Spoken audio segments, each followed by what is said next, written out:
और बेसिक में सबसे पहला टॉपिक है फंडामेंटल्स, जो कि दिखता आसान है बट बहुत इंपॉर्टेंट है समझ के लेना, क्योंकि वो समझ में नहीं आया तो आपकी काफी गलतियां हो सकती है। तो I have shared the screen, यहाँ पे देखो। ओके, आय म्हणजे मी, यू तू किंवा तुम्ही, वी म्हणजे आम्ही किंवा आपण, दे म्हणजे ते किंवा त्या, ही म्हणजे तो, शी म्हणजे ती, इट म्हणजे ते आणि नेम म्हणजे नाव। ओके, अगर किसी को मराठी में समझ में नहीं आता है, त्याला वाटतं हिंदीत सांगावं तर हिंदीत मी सांगू शकतो, गरज पडली तर मला विचारा। ओके, आय गेस मॅक्सिमम सगळ्यांना मराठी समजतंय, ठीक आहे। बट डोंट फील की मी आता कसं विचारू, इथे प्रत्येक चूक करण्याची संधी तुम्हाला आहे, तुम्हाला वाटायला नाही पाहिजे कसं करू, बिंदास बोला। चलो आता याच्या पुढे जाऊया। सब्जेक्ट्स म्हणजे काय ऍक्च्युअली इंग्लिश मध्ये, त्याला आपण प्रोनाउन्स पण म्हणतो।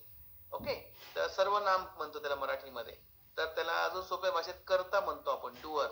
म्हणजे मी बोलतोय, तुम्ही ऐकताय, आपण बोलतोय, ते ऐकतायत, तो बोलतोय, ती ऐकते, ते बोलतोय, सर्वजण ऐकतायत।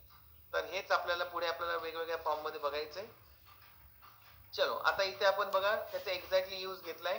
तर आय म्हणजे बेसिकली कसं होईल, use for Wien you talk about your self. तुम्ही जेव्हा स्वतःबद्दल बोलता त्यावेळेस तुम्हाला आयचा यूज करायचंय। आपला मॅक्सिमम फॉर्मॅट हा सब्जेक्टनी सुरुवात होणार आहे, स्टेटमेंट असेल त्यावेळेस। ओके, तर मी जे जे सांगतोय ते खूप लक्षपूर्वक ऐकून घ्या।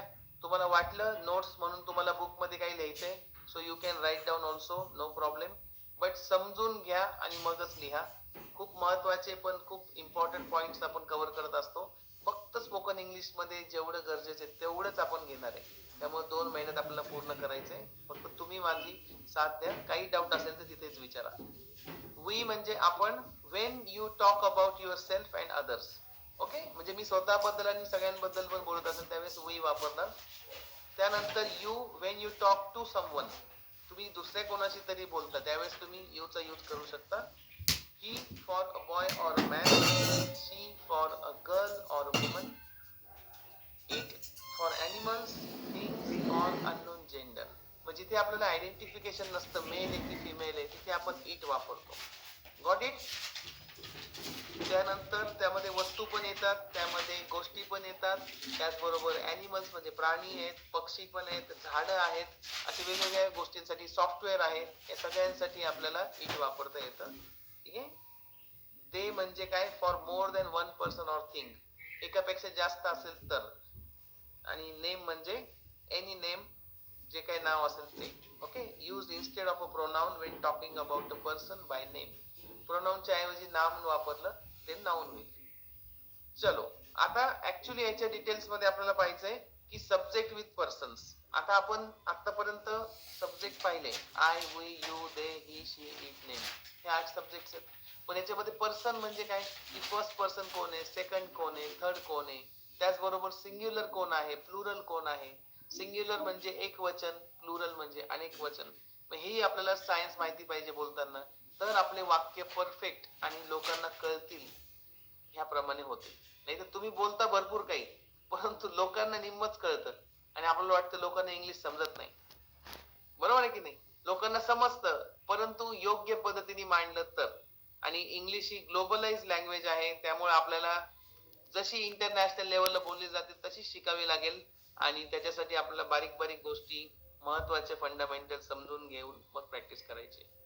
चलो, तो फर्स्ट पर्सन मध्ये आय आणि वी, सिंग्युलर आय आणि प्लुरल म्हणजे वी।